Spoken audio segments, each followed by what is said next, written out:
Alors, des milliards engloutis. Voilà, c'est le titre d'un rapport de la Banque mondiale qui vient juste de sortir et qui met l'accent justement pour dire que la surpêche, en plus des conséquences économiques dont on vient de parler, ça a aussi un impact économique très fort. Il y a un manque à gagner énorme par cette surpêche. Alors, la bonne nouvelle, c'est si on se dit, si les arguments écologiques et économiques vont dans la même direction, ça devrait nous donner double motivation pour régler ce problème. La grande question, c'est, et alors, pourquoi est-ce qu'on en est là? Pourquoi est-ce qu'on continue à parler de surpêche? Et qu'est-ce qu'on peut faire pour y arriver? Qu'est-ce qui se passe dans le monde? Voilà. Donc, c'est de ça dont je vais vous parler aujourd'hui. Il y a quelques éléments que vous retrouverez de ce que Didier a présenté. Mais notamment, voilà, qu'est-ce qu'on fait aujourd'hui pour adresser les problèmes de la surpêche? Alors, on va revenir, effectivement, vous venez de voir ça, c'est pas tout à fait la même courbe. Celle-là, elle est réelle, c'est sur le cabillaud de la mer du Nord.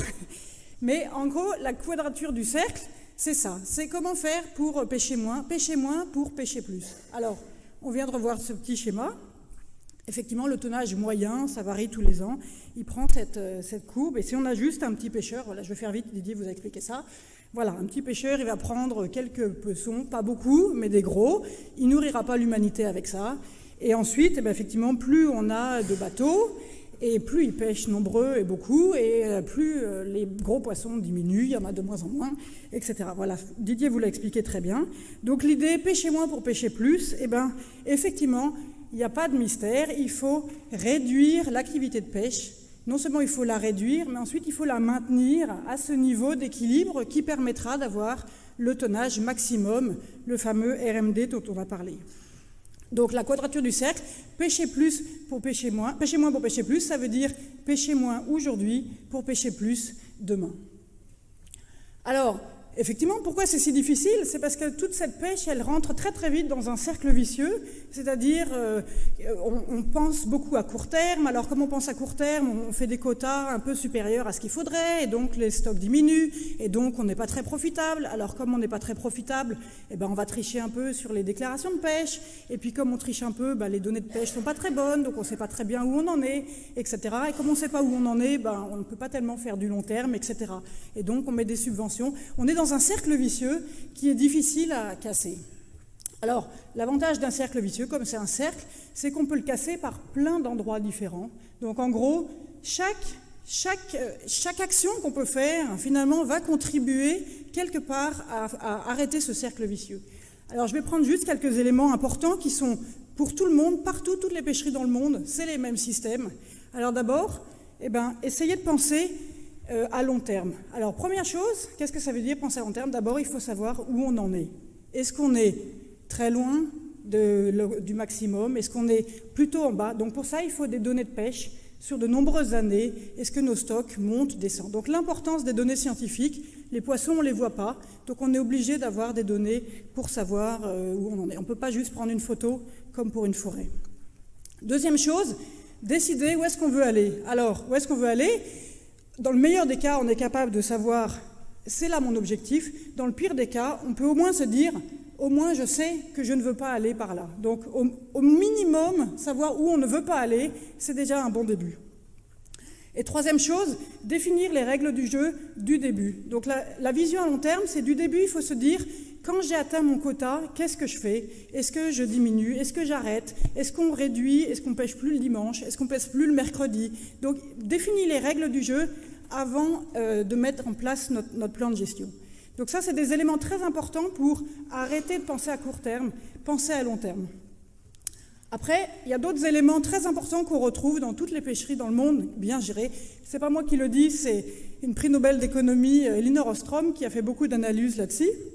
Alors, les éléments importants, il faut un chef. Voilà, c'est les lois du marché pur et dur, ça ne marche pas. C'est-à-dire qu'il faut quand même une entité légitime qui va balancer finalement les intérêts privés à court terme avec la protection de la ressource collective à long terme. Donc il faut quand même quelque part une intervention. Ça peut être un chef de tribu, ça peut aussi être l'Union européenne ou ça peut être effectivement les gouvernements. Et un autre élément aussi très important, c'est la lutte contre la piraterie. Parce que c'est vrai que si on fait des efforts pour réduire la pêche et que par derrière, il y a des pirates, il y a des bateaux non déclarés qui viennent récolter votre champ derrière vous quand vous avez le dos tourné. Ça casse tous les efforts. Donc ça, c'est vraiment des éléments, je dirais, très importants qu'on retrouve partout pour réussir à améliorer la pêche. Alors effectivement, quels outils pour quelle situation? Eh bien, il faut se dire que finalement, le problème est le même un peu partout, et même si on l'adresse de manière différente. Classiquement, dans nos pêcheries occidentales, en Australie, aux États-Unis, bon, souvent on a un assez bon suivi des données, on connaît bien là où on en est, on a quand même du contrôle, c'est des gros bateaux, ils débarquent en criée, on sait ce qu'ils font, on sait où ils sont. Donc on a des systèmes comme ça de quotas un peu annuels, et qu'on partage un peu chaque année, donc chacun a sa part, chaque pays a sa part, et ensuite dans un pays, chaque village a sa part, chaque criée a sa part, et même dans beaucoup de pays, finalement, on a ce qu'on appelle des quotas individuels, donc chaque pêcheur lui-même a sa part, il en fait ce qu'il en veut, il l'utilise, parfois même il peut le vendre. Les quotas individuels, ils n'ont pas toujours très bonne presse, notamment en France, parce qu'on a toujours cette idée un peu du capitalisme sauvage, comme on a eu en Islande, par exemple. Mais il faut savoir qu'il y a beaucoup de manières de faire comme ça, un peu utiliser les lois du marché, tout en maintenant un peu un côté social. Et le meilleur exemple, c'est la Suède, qui est quand même un pays tout à fait égalitaire et écologiste, qui vient de passer aussi à des systèmes comme ça de quotas individuels, de manière très encadrée, et tout à fait égalitaire. Voilà. Donc dans l'Union européenne, c'est vrai que c'est quand même ça qu'on fait beaucoup. Et effectivement, progressivement, on est quand même en train de restaurer nos stocks en Europe. Là, je vous montre donc des statistiques du CSTEP sur les grands stocks de pêche. Voilà. Et donc, effectivement, sur les grands stocks de pêche, surtout en mer du Nord et dans les pêcheries atlantiques, bon, progressivement, on monte, ça c'est le nombre de stocks qui sont exploités durablement, au sens où vous l'a expliqué Didier. Donc on va quand même plutôt dans la bonne direction. Ça prend du temps, mais la machine est lancée et a priori, on ne retournera pas comme dans ces situations qu'on a connues dans les années 2000. Après, à l'inverse, c'est vraiment qu'est-ce qui se passe dans l'énorme majorité des pêcheries du monde, toutes les pêcheries artisanales dans les pays émergents où il y a des milliers et des milliers de petits bateaux. Alors là, bon, ça fait 40 ans qu'on regarde Thalassa à la télévision, on sait qu'il se passe plein de choses, il y a quand même plein d'analyses, il y a quand même plein d'efforts qui se font au cas par cas, des petits pas, des grands pas, mais il y a quand même énormément de choses à faire. Et quand même très souvent, ça va dans ces idées, d'abord, effectivement, lutter contre la pêche illégale, maintenir le poisson pour les pêcheurs locaux et aussi engager les pêcheurs, donc leur donner des droits de pêche, leur donner finalement un droit de regard, un droit de propriété sur ce qu'ils font, aider à déclarer le capture, savoir où on en est, savoir où est-ce qu'on va, etc. Donc là, il y a énormément de choses qui se font, c'est des petits pas, mais on ne peut pas dire que le nombre de pêcheries qui sont vraiment Far West, où il ne se passe rien, est en nette diminution. Donc ça va quand même dans la bonne direction. Et puis après, entre les deux, on a la Méditerranée. La Méditerranée, entre le nord et le sud, et je trouve ça tout à fait passionnant, parce que la Méditerranée, elle combine un peu les problèmes du sud, avec des milliers et des milliers de petits bateaux, mais tout en ayant la force du Nord, parce qu'il y a toute cette force de l'Europe qui oblige un peu tous ces pays européens, qui oblige un peu la Méditerranée à se regarder en face, et qui, surtout là, depuis 1 an ou 2, qui lance tout un tas de campagnes en disant « on va y arriver, on peut faire mieux que ça ». Effectivement, la Méditerranée, on le voit, elle est en train de finalement reprendre des problèmes qu'on croyait irrésolubles.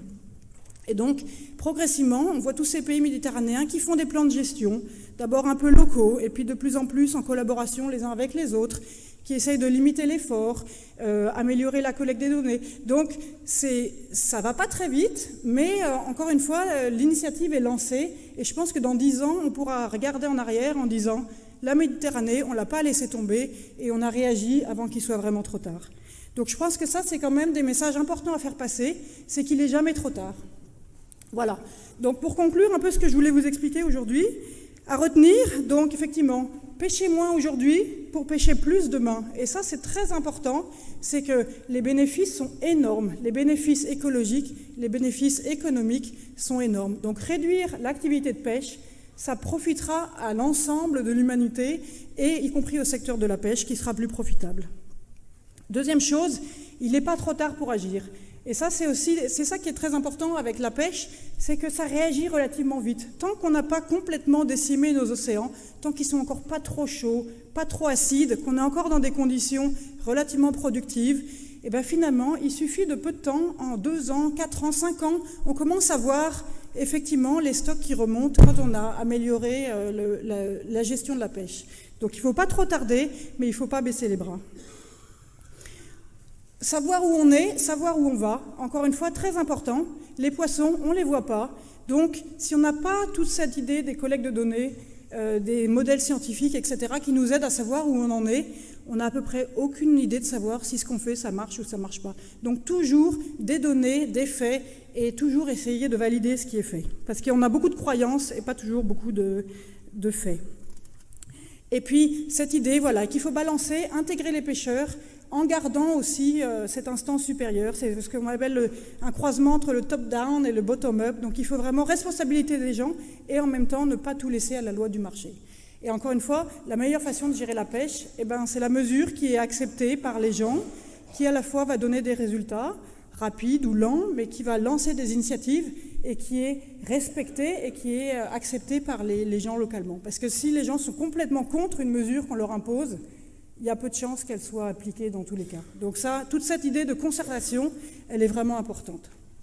Voilà. Et je voulais juste conclure par quand même souligner le rôle de l'Union européenne dans tout ça, parce que c'est, en ces temps un peu troublés, je dirais, c'est quand même important de rappeler que l'Europe a un rôle très important à la fois mondialement et aussi localement pour cette gestion de la pêche. Et l'Europe promeut beaucoup cette idée qu'il y a de l'avenir pour la pêche, il y a de la place pour les poissons et pour les pêcheurs. Voilà, c'était ça que je voulais conclure dessus. Merci beaucoup.